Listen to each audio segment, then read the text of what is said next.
The Poem of the Man-God, the second year of the public life. Chapter 188. From Tabor to Endor, in the cave of the Necromancer. Encounter with Felix, who becomes John. 13th of June, 1945. Jesus and the apostles have passed Mount Tabor and left it behind them. They are now walking on a plain lying between that mountain and another one, facing it, talking of the climb made by them all. Although, at the beginning, the elder ones had not been too keen. But now they are happy they had gone up to the top. The journey is now easy because they are on a main road which is quite comfortable for walking. It is early in the morning because I am under the impression that they have spent the night on the slopes of the Tabor. That is Endor, says Jesus, pointing to a poor village built on the first heights of the other mountain. Do you really want to go there? If you wish to make me happy, responds the Iscariot. Let us go then. But is it a long way? Asks Bartholomew, who, because of his age, is not very keen on walking tours. Oh, no, but if you wish to stay, says Jesus. Yes, you may stay. I will go with the master, says Judas of Kerioth immediately. Listen, before making up my mind, I would like to know what there is to be seen. From the top of the Mount Tabor, we saw the sea, and after the boy's speech, I must admit that I saw it properly for the first time, and I saw it as you see, with my heart. Here, I would like to know whether there is anything to learn, because in that case I will come, even if it's tiresome, says Peter. Do you hear that? You have not yet said what you intend doing. Be kind to your companions and tell us now, says Jesus invitingly. Did Saul not go to Endor to consult the Necromancer? Yes, he did. So? Well, master, I would like to go there and hear you speak of Saul. In that case I will come too, exclaims Peter, full of enthusiasm. Let us go then.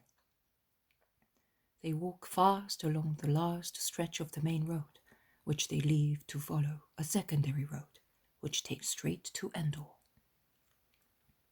It is a poor village, as Jesus said. The houses cling to the slopes, which, beyond the village, become steeper. Poor people live in them. Most of them must be shepherds who pasture their flocks on the sides of the mountain and in the woods of old oak trees. There are a few small fields of barley or similar fodder grains in favourable sites, and some apple and fig trees. There are only a few vines around the houses, decorating the walls, which are dark because the place is obviously a damp one. We will now ask where the place of the Necromancer was, says Jesus, and he stops a woman who is coming back from the fountain with pitchers. She looks at him curiously, then replies impolitely. I don't know. I have much more important things to worry about than such nonsense. And she goes away. Jesus turns to an old man who is carving a bit of wood. The Necromancer? Soul? Who bothers about them now? But wait, there is one here who has studied, and perhaps he knows. Come with me. And the old man climbs laboriously up a stony lane to a very poor and shabby-looking house. He lives here. I will go in and call him. Peter, pointing at some poultry scratching about in a dirty yard, says, This fellow is not an Israelite. But he says no more, because the old man comes back followed by a man, blind in one eye, who is as dirty and untidy as everything round his house. The old man says, See, This man says that it is over there, beyond that dilapidated house. There is a path, a stream, a wood, and some caves. The one at the top, where there are still traces of ruined walls on one side, is the one you are looking for. Is that right? Though you have muddled everything, I will go with these strangers. The man's voice is harsh and guttural, which increases everybody's feeling of uneasiness. He starts walking. Peter, Philip, and Thomas make repeated signs to Jesus to advise him not to go. But Jesus does not pay attention. He walks with Judas behind the man, and the others follow him, unwillingly. Are you an Israelite? Asks the man. Yes, I am. I too, or almost, although I do not look like one. But I lived a long time abroad, and I got into many habits, of which these fools here disapprove. I am better than the others, but they say that I am a demon, because I read a great deal. I breed poultry, which I sell to the Romans, and I can cure people by means of herbs. When young, because of a woman I quarrelled with the Roman, I was a centurion then, and I stabbed him. He died. I lost one eye and all my wealth, and I was sentenced to life imprisonment. But I knew how to cure people, and I cured the daughter of one of the guards. I thus won his friendship and my freedom. A little of it. I used it to escape. I acted badly, because the man certainly paid for my flight with his life. But freedom seems so beautiful when one is a prisoner. Is it not really beautiful afterwards? No. Jail, where one is alone, is better than being in contact with men who do not allow you to be alone and come round us to hate us. Did you study philosophy? I was a teacher at Cyntium. I was a proselyte. And now? Now I am nothing. I live according to the reality of facts, and I hate, as I was, and I am still hated. Who hates you? Everybody, and God is the first. She was my wife, and God allowed her to be unfaithful to me and ruin me. I was free and respected, and God allowed me to become a convict serving a life sentence. God blamed me. Men were unfair. Both he and they destroyed me. There is nothing left here. And he strikes his forehead and his chest. Rather, here, in my head, there are my thoughts, my knowledge. It is in here that there is nothing. And he spits contemptuously. You are wrong. You have still two things there. Which? Remembrance and hatred. Remove them. Become really empty, and I will give you something new to put in there. What? Love. You make me laugh. I have not laughed for 35 years, man. Since I had the proof that the woman was unfaithful to me with the Roman wine merchant. Love! Love! To me, it is like me throwing jewels to my chickens. They would die of indigestion unless they passed them out with their excrement. The same would happen to me. Your love would be a burden to me if I could not digest it. No, man, do not say that. Jesus lays his hand on the man's shoulder. He is deeply and openly distressed. The man looks at him with his only eye, and what he sees on that most sweet and beautiful face causes him to be struck dumb and began to change his expression.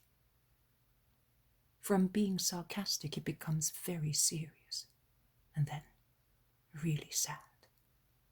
He lowers his head, and with a changed voice, he asks, "Who are you?" "Jesus of Nazareth, the Messiah." "You?" "I. Did you not know about me, since you read so much?" "I knew, but I did not know that you were alive. And above all, I did not know this.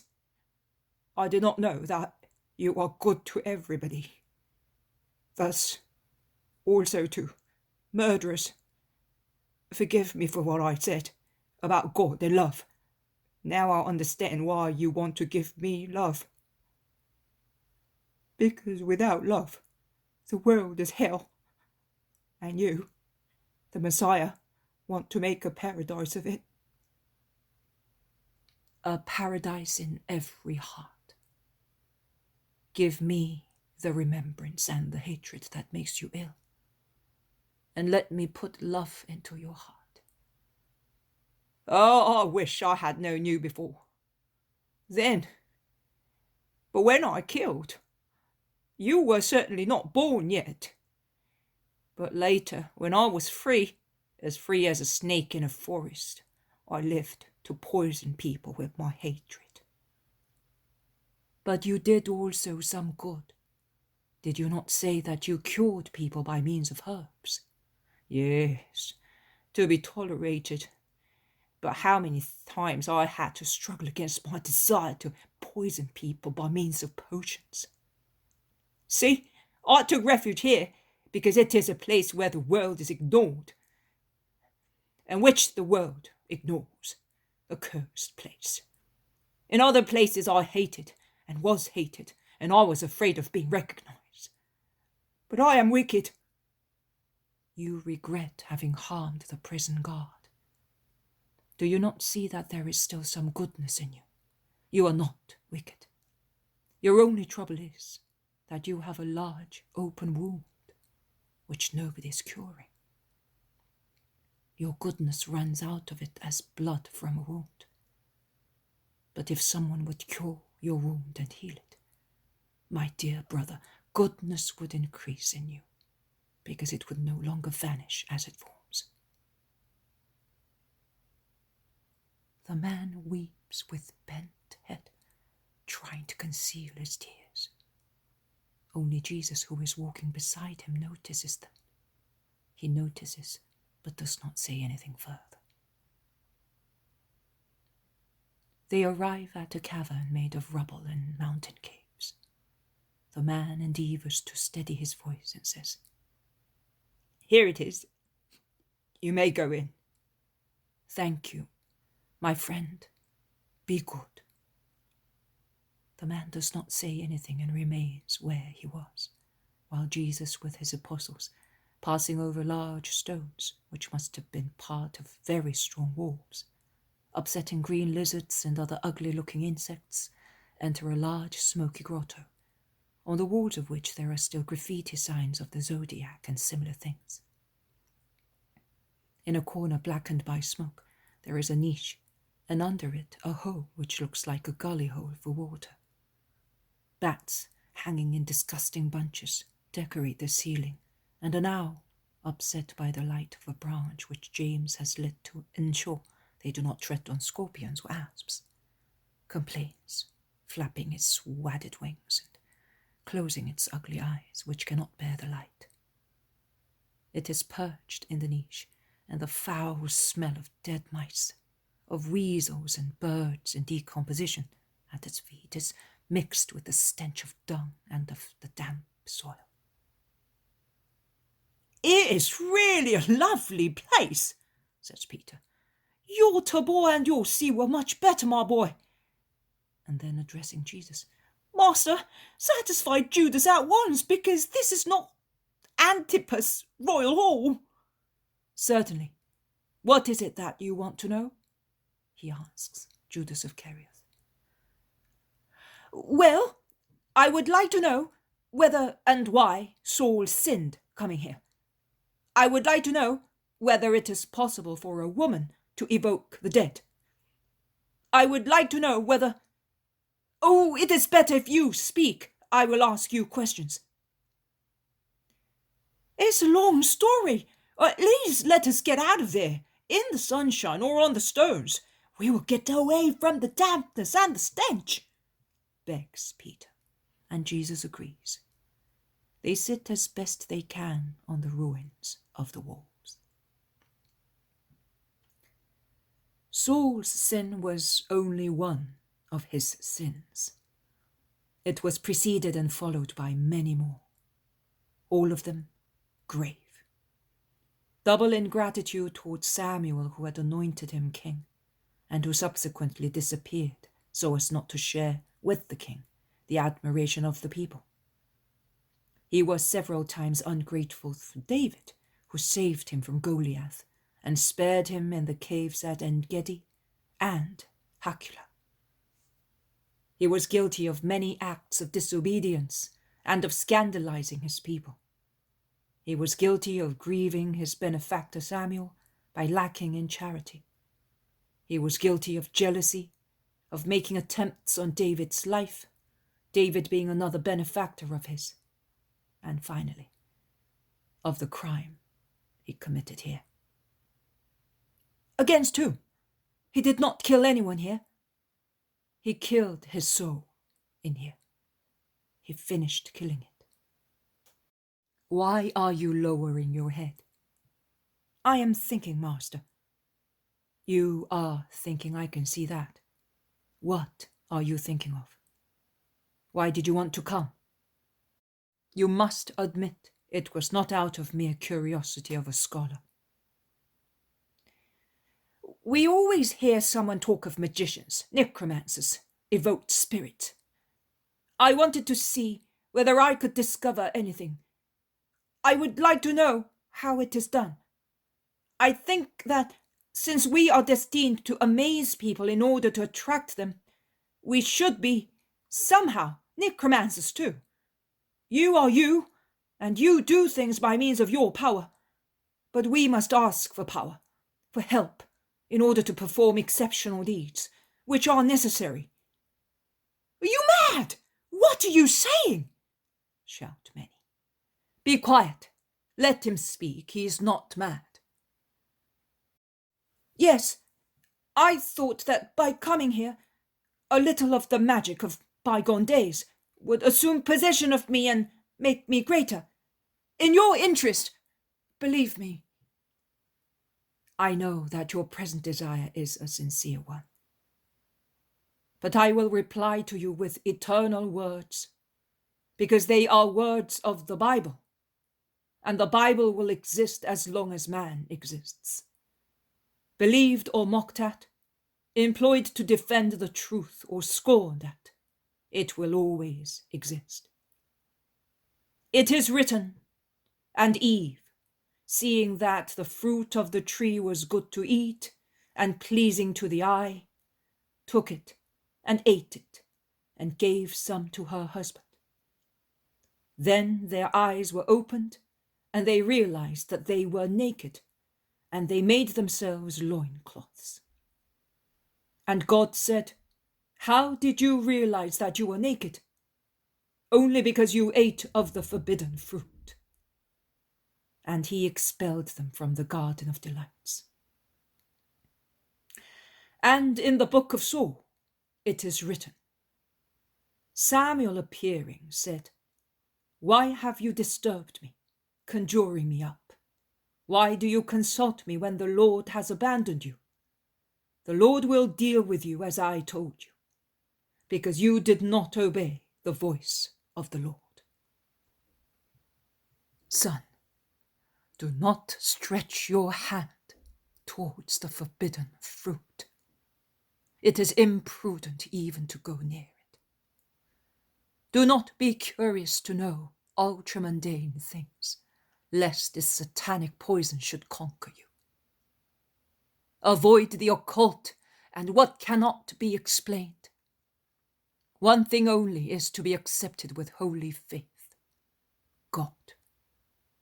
But avoid what is not God, and what cannot be explained by man's reason, or cannot be done by man's power, so that the sources of wickedness may not be opened for you, and you may realize that you are naked, repellent in your humanity, mixed with Satanism. Why do you wish to amaze people by means of obscure prodigies? Amaze them through your holiness, which should be as bright as things coming from God. Do not be anxious to rend the veils which separate the living from the dead. Do not disturb the deceased. Listen to them, if they are wise, while they are on the earth. Venerate them by obeying them also after their death. But do not upset their second life. Who does not obey the voice of the Lord loses the Lord. And the Lord has forbidden occultism, necromancy, Satanism, in all its forms. What more do you wish to know than the word already tells you? What more do you wish to perform than your goodness and my power enable you to perform? Do not crave for sin, but for holiness, son. Do not feel mortified. I am glad that you disclose your humanity. Many people, too many, like what you like. But the purpose of your desire, to be powerful to attract people to me, removes a heavy weight from that humanity and puts wings on it. But they are the wings of a night bird. No, my dear Judas, put wings as bright as the sun, wings of an angel on your spirit. By the simple breeze caused by flapping them, you will attract hearts and will lead them in your wake to God. Can we go? Yes, master. I was wrong. No, you have been an inquirer. The world will always be full of them. Come, let us get away from the stench of this place. Let us go towards the sun. In a few days it will be Passover, and afterwards we will go to your mother's. I conjure her up for you, your honest home, your holy mother. How peaceful it is. As usual, the recollection of his mother and the master's praise for her cheer Judas. They come out of the ruins, and they begin to descend the path they had walked up previously. The man, blind in one eye, is still there. Are you still here? Asks Jesus, pretending that he does not notice that his face is flushed because of the many tears he has shed. Yes, I am still here. I will follow you, if you allow me. I have something to tell you. Come with me, then. What do you want to tell me?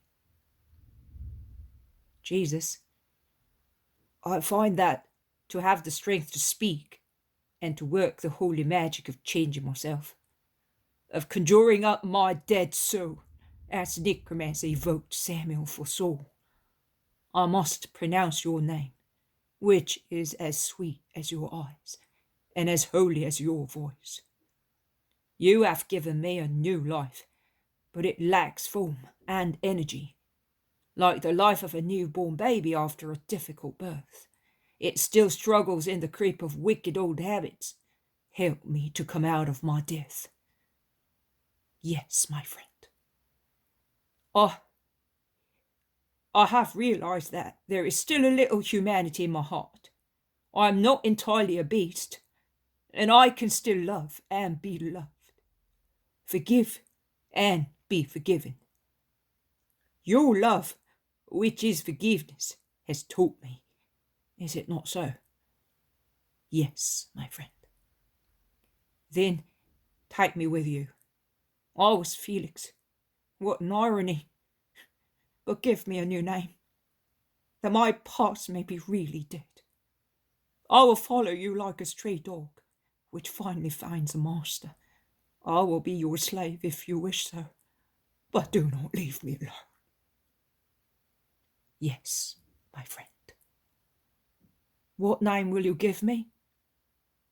A name dear to me, John, because you are grace granted by God.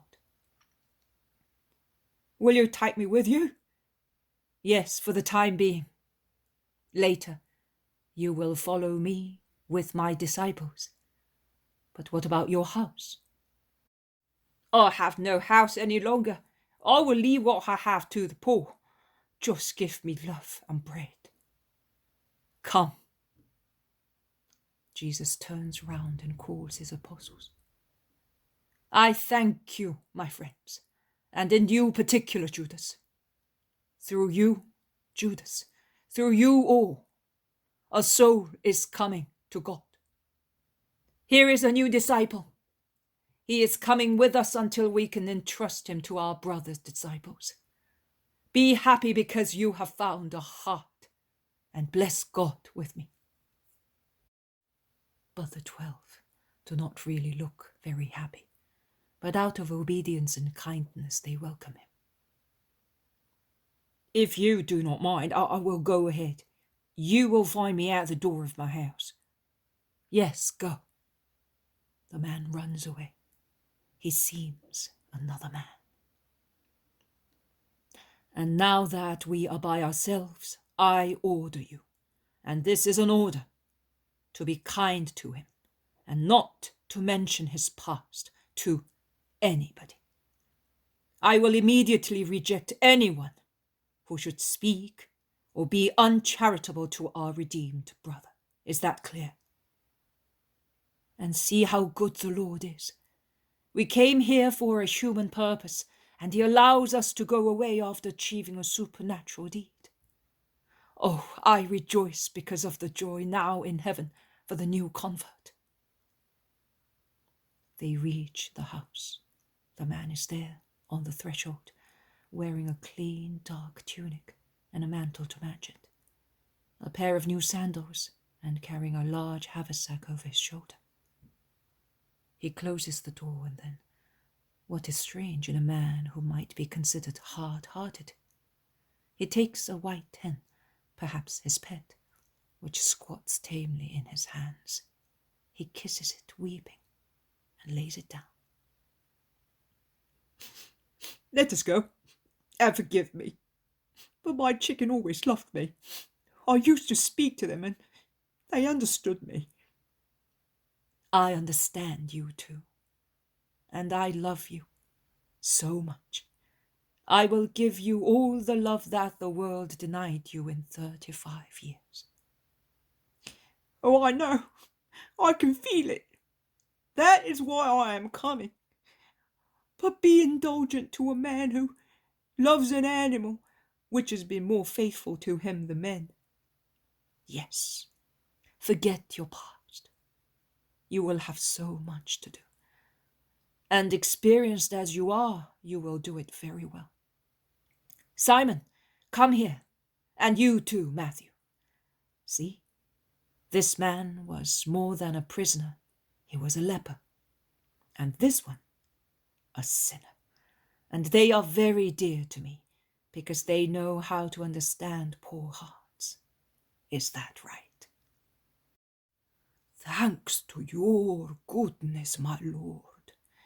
But you may rest assured, my friend, that everything is cancelled by serving him. Only peace remains, says the zealot. Yes, peace and a new youth take over from old vices and hatred. I was a tax collector. Now I am an apostle. The world is in front of us, and we know all about it.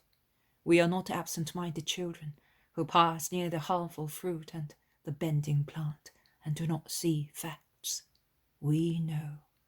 We can avoid evil and teach other people how to avoid it, and we can straighten up those who bend.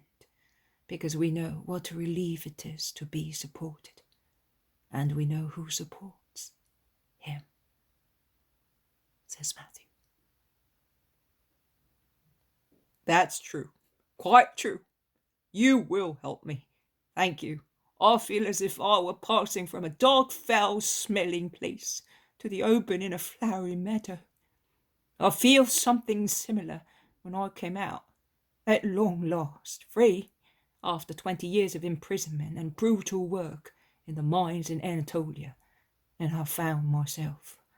I escaped one stormy evening, on the top of a wild mountain, but in the open, in a place full of sunshine at dawn, and covered with scented woods. Freedom.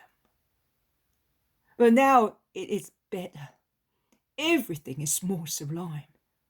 I had not been in chains for 15 years. But hatred, fear, and solitude were still like chains to me. But now they have been shaken off. Here we are at the house of the old man who brought you to me. Hey, man! The old man rushes towards them and is dumbfounded, seeing the fellow blind in one eye, clean, wearing new clothes and smiling. Here, take this. It's the key of my house. I'm going away for good. I am grateful to you because you are my benefactor. You have given me a family. Do what you like with my property and look after my chicken. Treat them well. A Roman comes every Sabbath and buys eggs. You'll make a profit. Take care of my little hens, and may God reward you for it. The old man is astonished. He takes the key and stands open-mouthed.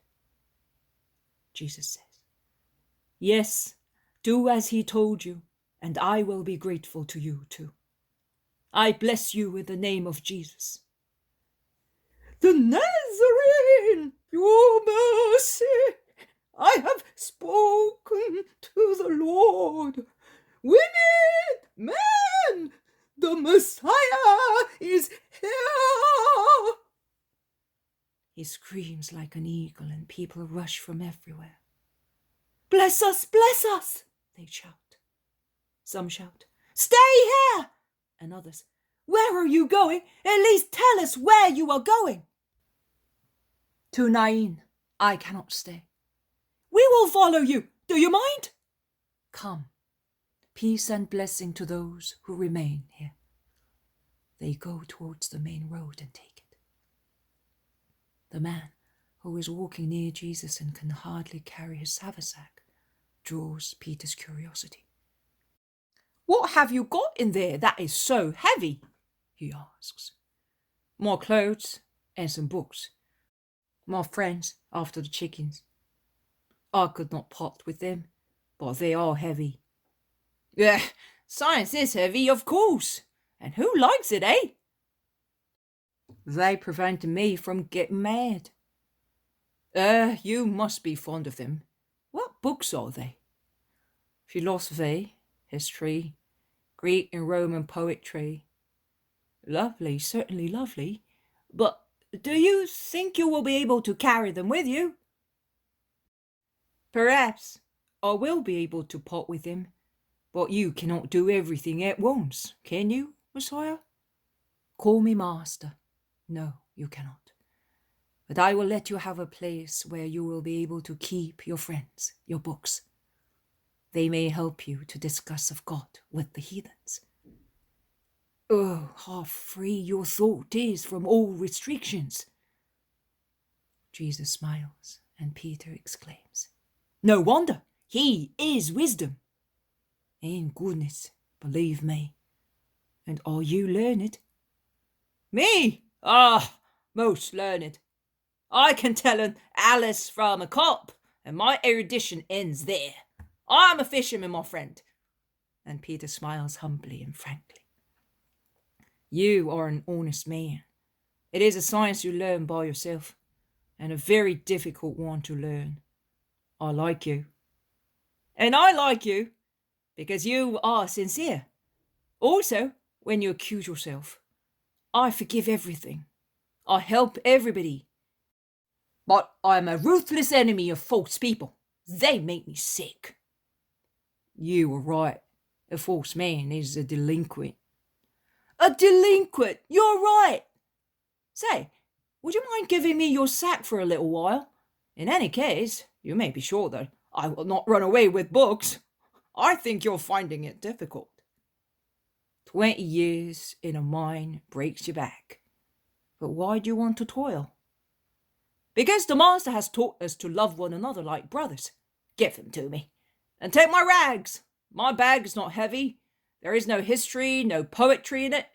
My history, my poetry, and the other things you mentioned, is he, my Jesus. Oh, Jesus.